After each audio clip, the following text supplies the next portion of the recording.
Writing has always been a thing that we have to do. Whether it's in math when you have to write down a linear equation to find the value of x, or in middle school when you would write love letters to your boyfriend, writing will always be a part of our lives. In elementary school, Dr. Seuss was my very own personal Shakespeare.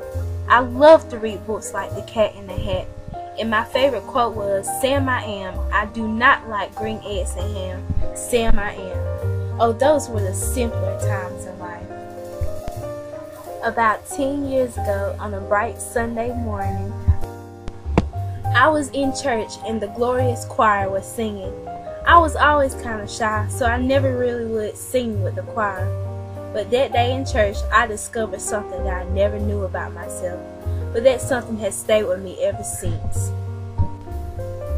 Little old Kenesha Hardy could sing, kind of, the tune of "Victory is mine, victory is mine, victory today is mine," filled the sanctuary.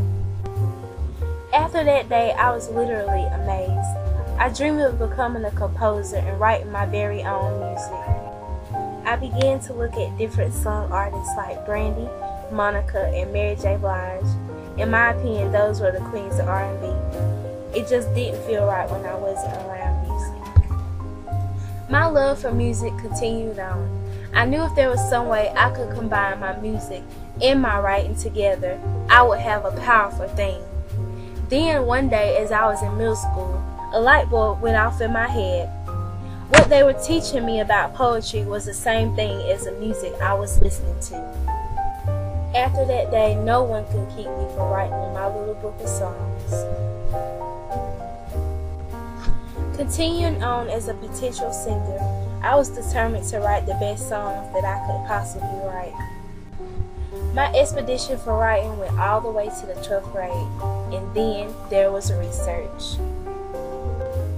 I have always had internal citations and bibliographies, but I had never had them forced on me so hard. This made me very sad and made me lose my interest in writing. I now know that one day I was on the choir stand affected my whole life. That one day affected my feelings towards writing. That one day has changed my perspective on reading and writing forever. I now know that the music within me affected my whole life. The music within me affects my talk. The music within me affects how I walk. The music within me made me how I am today.